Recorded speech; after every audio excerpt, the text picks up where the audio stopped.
Hey, how are you?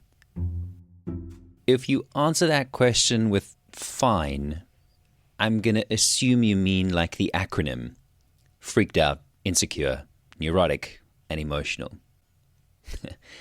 That was doing the rounds when I was a teenager, and at the time, I had no idea that's exactly how I would feel in my 40s. Have you heard of the term lifequake? In this podcast, we talk about lifequakes, those unpredictable seismic shifts in time that lead to profound growth and empowerment. And since we're on to season 3 now, you'll have heard me talk about my life, but maybe not in all that much detail.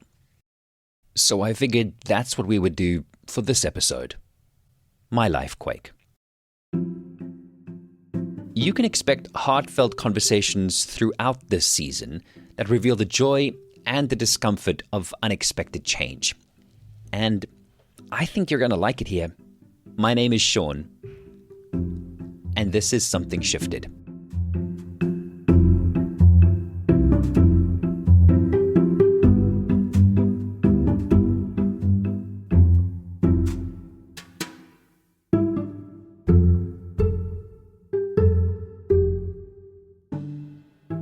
Have you ever needed to give someone a rescue breath, also known as mouth-to-mouth resuscitation? Well, you see, my first real job was teaching kids to swim. I swam competitively throughout high school, so teaching and then coaching was a natural progression. But to become a swimming instructor, you must complete first aid training. And doing a first aid course is like taking out insurance. It's the kind of thing you do, but really hope you never have to use it. Anyway, every year I would go to a refresher class, and they'd pull out those creepy resus dummies. I'm sure you've seen the kind of dummy I'm talking about. You know, a faceless, limbless torso of a man, the color of putty. Every year, the facilitator would run through the steps for mouth-to-mouth resuscitation and then give us each a chance to practice on this rubbery mannequin. Start by assessing the situation. Feel for a pulse. Listen for breathing. Sweep the mouth for obstructions. Tilt the patient's head and lift the chin to open the airways. Pinch the nostrils shut. Cover the person's mouth with yours. And if the patient is a baby or a child, you would cover their mouth and nose with your mouth, making sure you've created a tight seal. Give a rescue breath, and if the chest rises, then give a second breath. Watching the rubbery torso inflate was somewhat amusing. But watching my baby girl's chest rise and fall wasn't.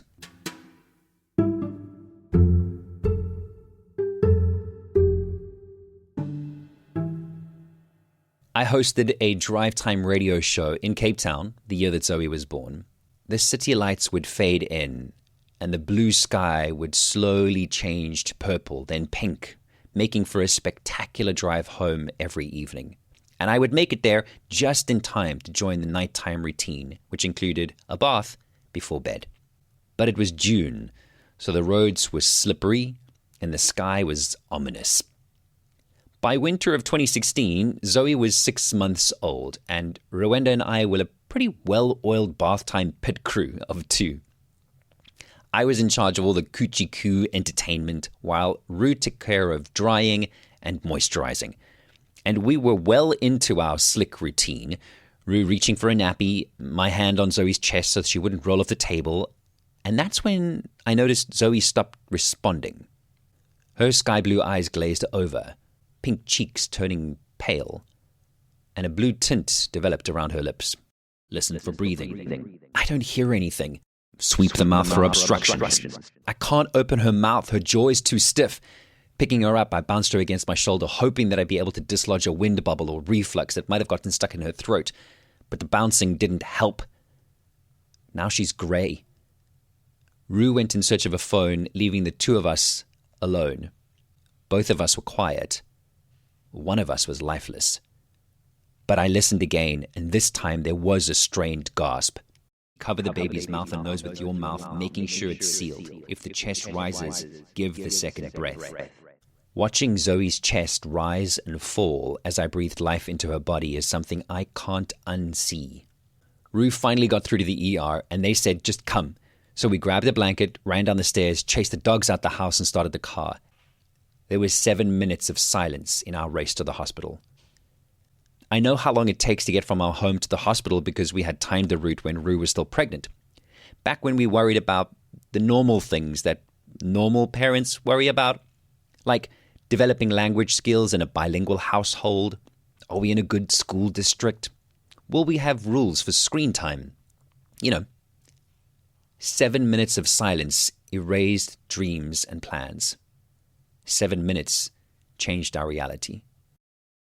The harsh fluorescent light of the emergency room is unflattering and clinical.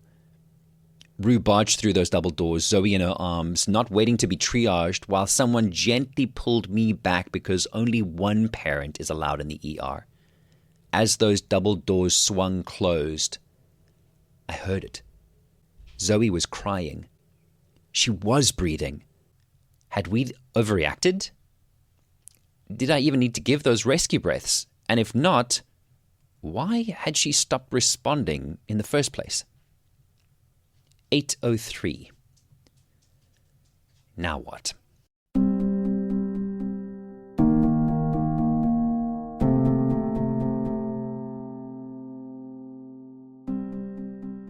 There were 43 empty seats, 86 and a half ceiling tiles, and 12 strip lights. There's only so much counting you can do to stay busy in a waiting area. 41 empty seats. Finally, an update. The on-call ped wasn't too fazed by my panic, and clearly she'd seen many first-time parents in the ER. Zoe was breathing, and she was being monitored. Standard issue blood tests were ordered, and the hunt for answers had begun. Some hours later, the doctor said Zoe was looking a lot better. The color had returned to her cheeks, and her vital signs were now stable. With no real answers to the question of what had happened, we could either go home or choose to be transferred to a different hospital that had a pediatric intensive care unit where Zoe would be monitored overnight. What would you have done? So did we. They prepared Zoe to be transferred to a hospital 30 minutes away. The rain dancing on the hospital roof, and our dogs were outside. It was late. We needed to be practical now. Rowenda would go with Zoe, and I would go home. I followed the ambulance a little way until it turned right onto the highway, and I needed to turn left. But as we parted ways, I felt like I was being split in two. I wanted to be with my girls, and I wanted us to feel safe. But I wouldn't have either of those things for a very long time. Like an intruder entering a home that isn't theirs, I spotted dishes in the sink, a onesie on the floor, soapy water in the bath, the smell of body lotion hung in the air, and a bag of nappies ripped open. Like someone had hit pause on a home video, interrupting our lives. So full of life a few hours earlier, it was suddenly a house, no longer a home. Zoe's bed would be empty tonight, but I couldn't switch the lights off in her room. Switching them off would be like hitting the play button on a video that would continue without her. I couldn't bear the thought of being alone, and Knox and Nova slept on the bed with me that night. I was in the car before the crack of dawn the next morning, joining the stop-start sea of tail lights into the city, towards the hospital. Zoe was the only baby in the pediatric ICU, and she had everyone's attention. The doctor had started lining up tests and scans and even meetings with specialists, and all of this was very big.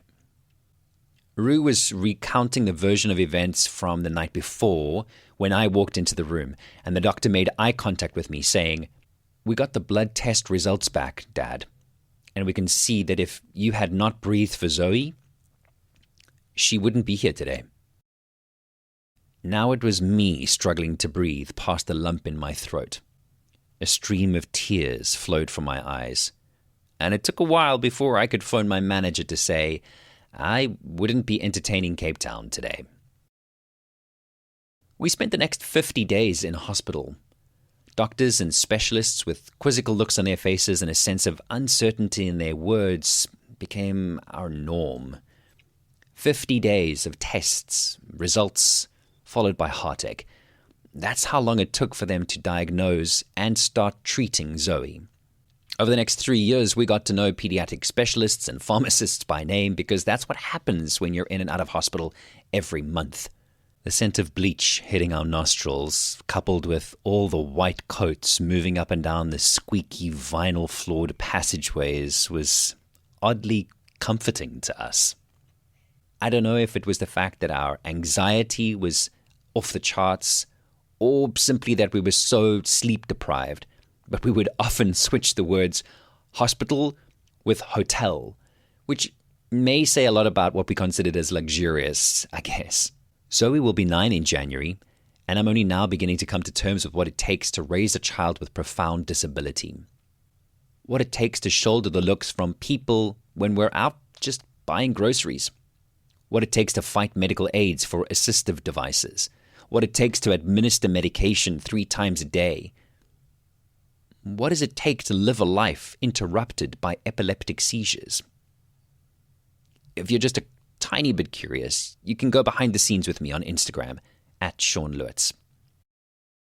Zoe has intractable epilepsy, making managing seizures with medication really hard.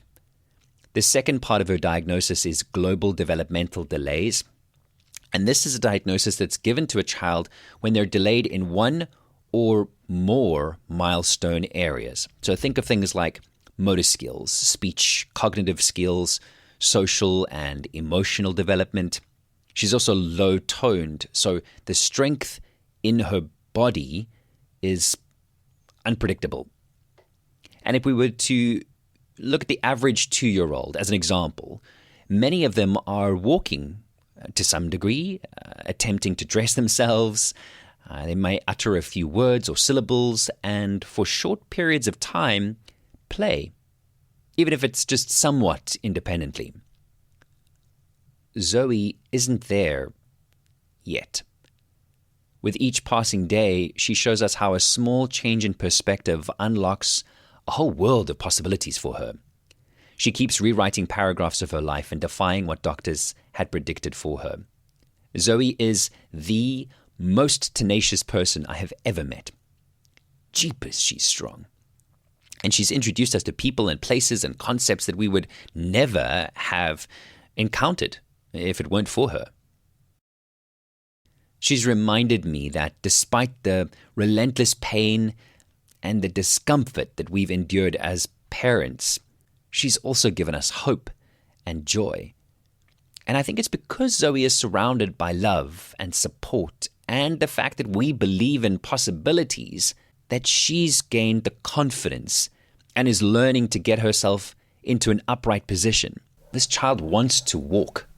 Zoe is my daughter, and I love her wholeheartedly. I am incredibly proud of her.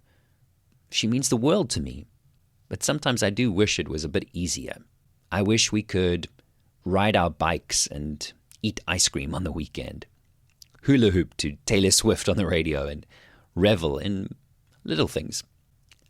I wish others understood what it takes to fight for acceptance, to fight for inclusion, to advocate for someone that can't speak for themselves.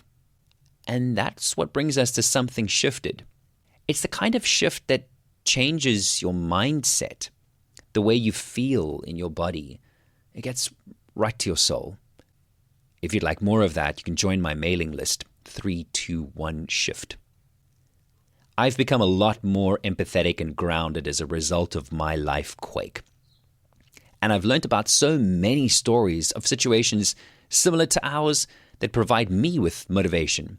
So it's my aim to share more stories of this kind with you and provide a space for possibility to thrive.